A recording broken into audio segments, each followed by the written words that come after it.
Welcome to the Positive Pants Podcast. Mindset, motivation, and inspiration to help you find your positive pants. Let go of negative thinking and stop living for the weekend. With your host, Fran Excel.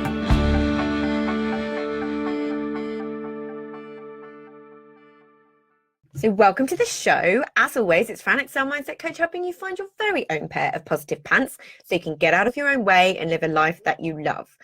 Thank you so much for joining me. I'm very grateful you've chosen to put me in your earbuds today. Please do hit the subscribe button so you don't miss anything, and do leave me a review. I love reading them, and it really helps me get found by other people who need to hear what I share.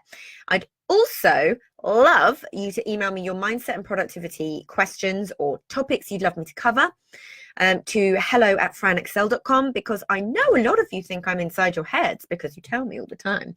But if I don't know what you need, I can't give it to you. So let me know.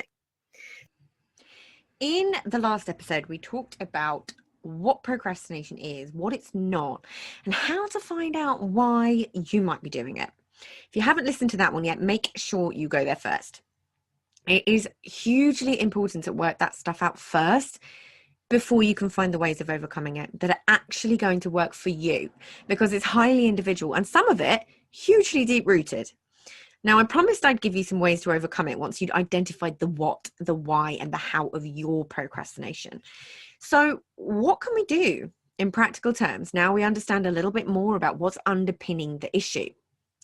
So if you know that motivation is the issue, what's behind the lack of motivation? Are you lacking motivation because you're in the danger zone, which is a concept from Tony Vee, which I've talked about before? If you were to rate your life right now out of 10, where would it be? Anything 6 or below is actually a good thing because you're motivated enough to change things.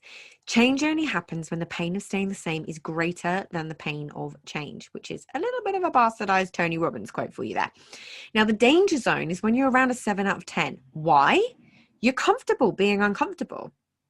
You'd love for things to change, but you're not motivated enough to actually do whatever it takes. And this can then create a low mood and cognitive dissonance where you feel like there's two parts of you battling against each other. And then comes good old procrastination. So you consciously want something, but your unconscious is working to make damn sure everything stays the same because that's safe, right? So when you know motivation is the heart of your procrastination, what can you do? Firstly, don't wait to feel like doing the thing because it is highly likely to never happen. So go back to why you actually want to do it in the first place. But really why? Not a surface level one. So whatever you landed on before about why you want to do the things, keep asking, and what does that give me? And what does that give me? And what does that give me? And you will soon hit the real reason. You've got to connect to how you'll feel once it's done.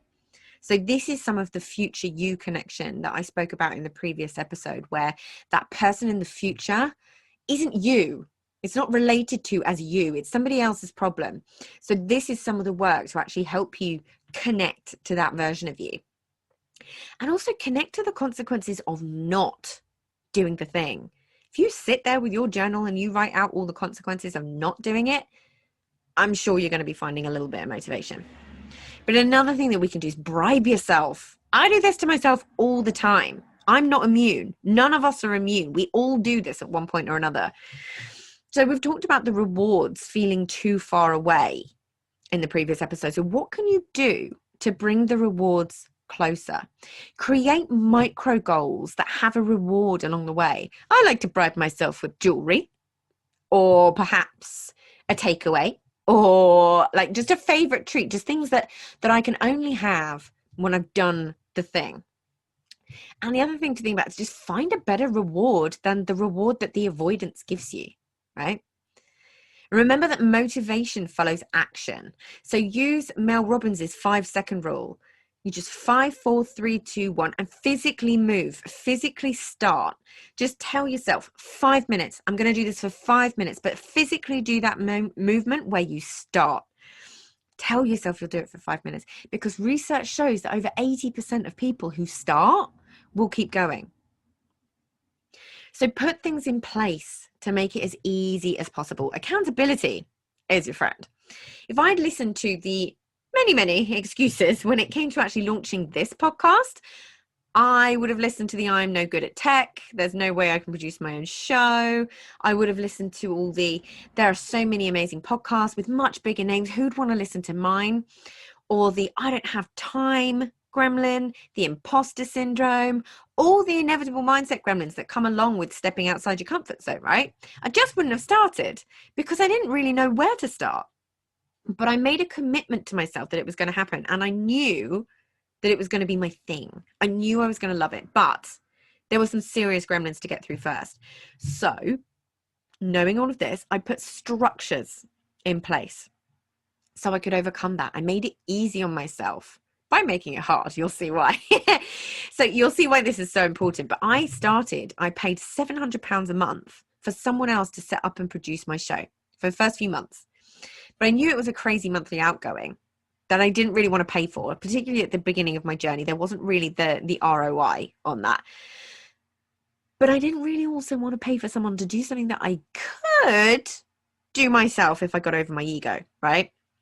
So I did this so I would then be on the hook. I've talked about this before. I'd be on the hook to listeners and I would have to learn. And I was 100% accountable to someone else. So I had to get the content across, right? I would have to get over myself, essentially. Get over my ego, my unconscious thoughts, my limiting beliefs, and all of that lovely stuff, right? I started recording them for early access when I had a Facebook group at the same time every single week. So again, I was on the hook. Then once I started getting listeners, I was on the hook anyway, because people were expecting episodes. And I made a public promise, that I was going to come out with a new episode every single Monday. And here I am, excuse-free, over 150 episodes later, almost 200,000 downloads, often in the top 100, without me doing anything in particular, and in your earpods every single Monday. Earpods, every single Monday. And the podcast is also my biggest referrer of clients, because when you guys book in a call with me, you already know me, right? Public accountability is your friend. So what can you put in place to make it as easy as possible for you? An easy example would be if you want to start running to lay out your clothes at night.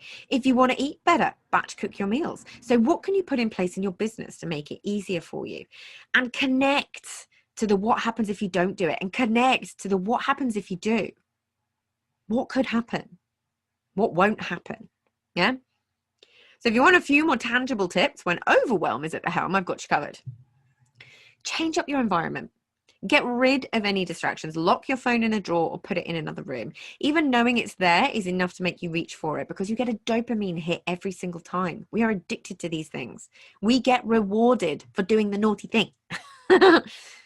Think about what you can delegate. If it's outside your zone of genius or you hate doing it, find someone who loves it, because there will be someone, but get it off your plate. Because if the fact that you just don't want to do it and overwhelm, this one helps with both. Delegating for overwhelm is a good thing because it frees up your time. And if you hate doing it, it means you don't have to worry about it. Get it off your plate. And then you're moving forwards by taking a step back, right? And chunk things down and have a tangible, smaller goal along the way, so you can actually get all those easy wins. Make sure you're working to deadlines, and this will help with any overwhelm as well, because you're not looking just at the big picture. You're drawing it back into the little micro tasks that you need to do, so you're always getting rewarded for taking those steps forward, no matter how small those steps are. But my favorite tip for overwhelm, and there's a template for this on my website, franexcel.com/shop, and it's the scary brain dump to-do list. So you're always focusing on just the 3 things that you're looking to achieve that day, instead of your entire scary to-do list, which will never end. Let's be honest, we're always going to be adding new things to it. Yeah. The next thing is productive procrastination, or helpful, useful procrastination. If you are in the procrastination zone, sometimes you've got to lean into it a little bit. And only you will know you're making an excuse and when actually you just need to lean in a little bit. But you can use a state change technique but find your helpful ways to procrastinate. So you're still getting something done that needs doing, and you will beat yourself up far less, because that's half the problem, right? You beat yourself up for wasting time. So think cleaning, clearing, which obviously helps with the environment, walking the dog, getting out in nature. But the trick is to put a time limit on it and agree with yourself that after that time, you will do 5 minutes work. So then you're going back to that. If you just get started, you'll carry on. But the main thing here is to just observe it, recognize it, and give yourself some compassion. Because over these last 2 episodes, there's a lot of stuff that could be going on here, right? Now you understand why I was saying it's not a simple productivity issue. Other thing is to learn to regulate your nervous system. When a lot of this is down to the stress response, we've got to learn to regulate our bodies, right? So that stress response isn't so strong. So you can use my stress to success meditation for exactly that. And you can grab that at bit.ly/stress to success. It will also be in my show notes and is also in my bio on Instagram. But guys, grab it because it's really good. I created it, first of all, to get people into meditation who had never been able to crack it before. I also created it to help people regulate their nervous system. So the more you do it, the easier it gets. But it's perfect for in the moment. In the moment when you're feeling stressed, when you're procrastinating, when you're overwhelmed, it's spot on for that. We've got to get your body out of fight or flight and back to regulation. So then you can actually make better decisions. You can take better action, because you can't do all that stuff from a stressed place, right? But most importantly, in all of this stuff with procrastination, you've got to work out the why and the how for your procrastination. And from years and over 6 figures invested in my education in this space, thousands of hours spent reading or in the classroom, and from my own life experiences, I've done the legwork to work this stuff out for you. You have to overcome your unconscious mind, but it is 100% possible. So in conclusion, there are many reasons why people procrastinate, and the key is to finding out why you do. To help create the awareness, it's important to understand how you procrastinate and what your patterns are, and go a little deeper to uncover the thought processes and beliefs that are unconsciously running the show and make them conscious, and then know what to put in place that's going to make it as easy as possible for you to not procrastinate. And biggest, most important, remember, it's not your fault. There is nothing wrong with you. You actually have a really, really good internal protection mechanism. It just needs to understand that you're safe. And as always, I hope that was helpful. So any questions, just let me know. And as always, I will see you next week. Bye. So, if you got value from this and you know in your gut that now is the time to step up and start rewiring your thinking and changing things for yourself, then book in a free discovery call so we can work out what needs to happen to get you from where you're at right now to the action-taking success you know you can be. And if you want my eyes and ears on your problems, I work with people one-on-one and through my Proactive Pants Mastermind. So stop waiting for if and when and decide to change things now, because you can.